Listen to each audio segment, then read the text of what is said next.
I recently ported a Homelight 25cc weed eater, and first port job I ever did. I didn't do it right. I kind of nigger rigged it, so to speak, redneck rig. I did it poor boy fashion. I shouldn't have. I should not have done it that way. Don't go the cheap way just because it's cheap. Sometimes it turns out to be the more expensive way. Like that friend that says he'll fix your pickup for $200 while the shop is asking $1,400. But your friend takes 2 or 3 years to get around to it. Then it takes him 2 months to get parts. Then it takes him another month to put them on. Would have been a whole lot quicker to just take it to a shop, huh? Well, yeah. And if you need that pickup, it's cheaper to take it to a shop sometimes. So I ported that weed eater, and it did great for the first half hour. What I did is I got my drill and some drill bits, and drilled out the intake port until I could just barely see a crack of light at bottom dead center through the top of the port. And then I ported the living hell out of the exhaust port. I drilled the living hell out of it, and that center beam in the center there, upright, I got rid of that, and I put a ring finder in the piston, a ring locator, so that the ring gap isn't moving around and catching ports and braking and destroying the engine and wasting your time and being an asshole to you. So I put that in, and the weed eater went from revving up to 8,800 or something like that. Max speed, running pretty good and lean with no load at all. Up to around 16 or 17,000 under the same conditions ported. And I drilled the hell out of the carburetor too. It went from like an 18 CFM up to around 30. Is this one I did that too? No. But you can see that teeny tiny little hole there. Just a second. Not very big, huh? I about doubled the size. Then put that on there, tuned it, ran great. But I made several mistakes. Now, first of all, the biggest mistake, other than that I didn't use a degree wheel and just ported it to where I said, I think that'll do good. I like it. The biggest mistake other than that is I used a engine with an aluminum bore. You do not want an aluminum bore. That's about the worst thing you can have for a ported engine. Within 2 hours of use, the weed eater was worn out. Went from about 170 pounds compression down to about 40 in 2 hours of use. It's pretty bad. Within 2 hours of use, I'd guess closer to an hour and 15 minutes. Not very long. So that's the biggest mistake I made. The next biggest mistake I made is I drilled that upright out of the exhaust port. Don't do that. Don't do that. You can break the ring pretty damn easily. The next biggest mistake I made was just guessing as to where I wanted it ported. I should have made a degree wheel or printed one out and done it right. I didn't. I just got the drill bits out and started drilling. Then, yeah. The next biggest mistake I made was doing it at all. I shouldn't have.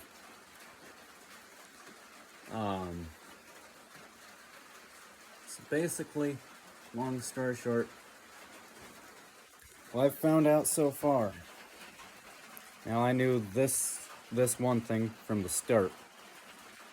Run a lot of extra oil. If you're normally running 50 to 1, run 20 to 1 for the break-in.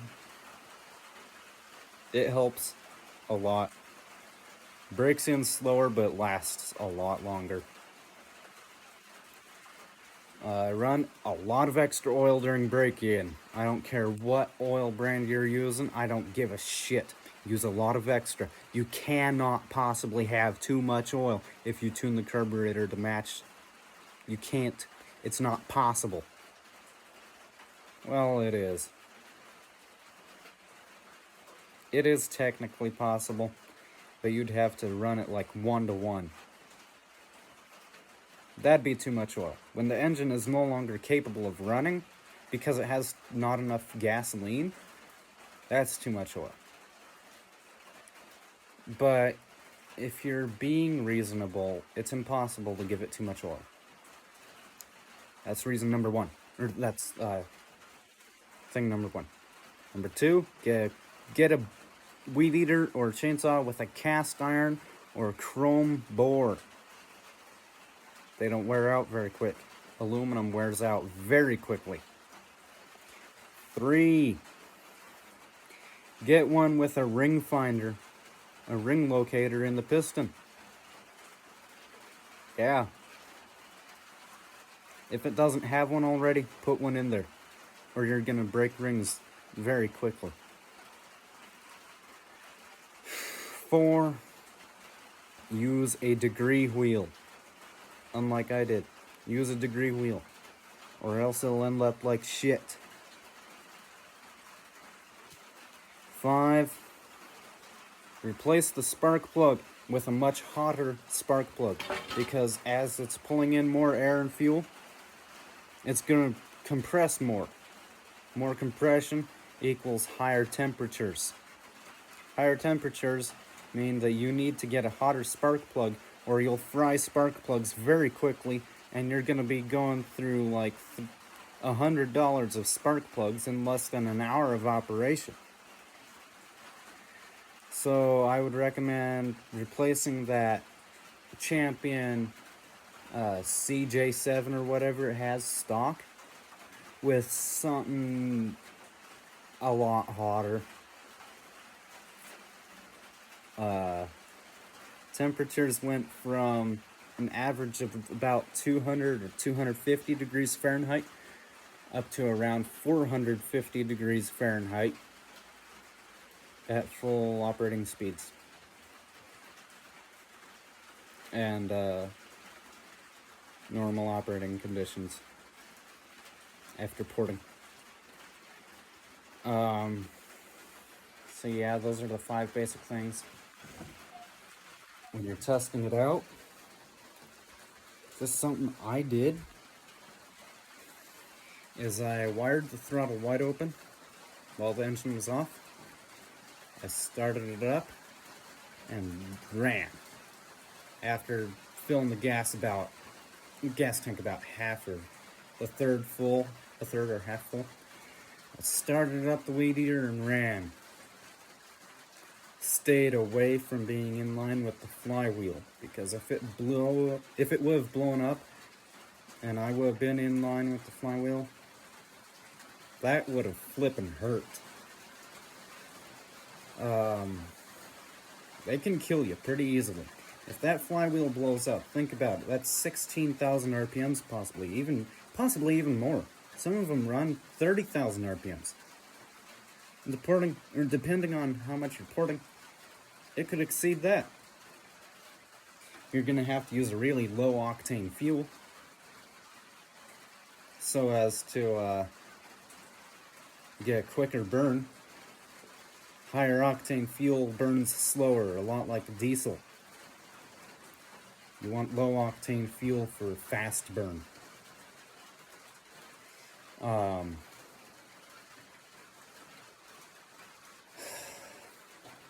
if that flywheel blows up and you're in line with one of the chunks, it's gonna hurt. So I let it run out of fuel, and since the flywheel didn't blow up in that time, I figured it's okay. I figure, okay, well, it's still fine, it's still running, nothing's broken yet. Figured that's good enough. So that was probably 20 minutes. Closer to 10. 10 minutes at 16,000 RPMs. If you want, now I don't care to really take the time to show you how to port. So check out Buck and Billy on YouTube, here on YouTube. Look up Hack 1010, HACK 10-10. His video will come right up, porting a McCulloch Mac 1010 chainsaw. Very good video, very good video. Use a degree wheel, like I said. Don't go the cheap way, cheap, easy way. This is just advice. This is all just advice from a beginner who didn't know what he was doing and didn't really care, just wanted to port something.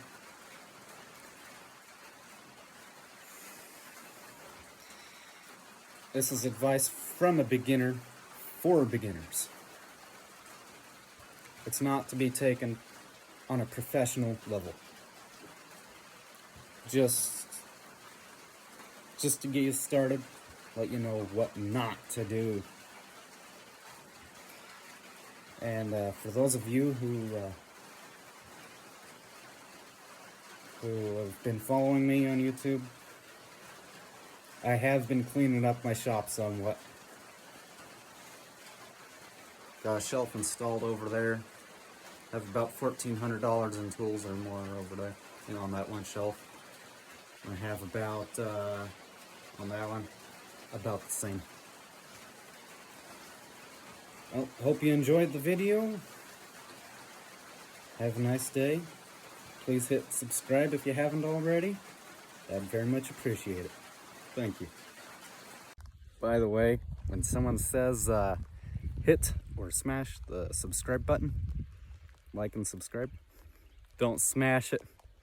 Just tap it if you're using a cellular device, or click it if you're using a desktop or laptop.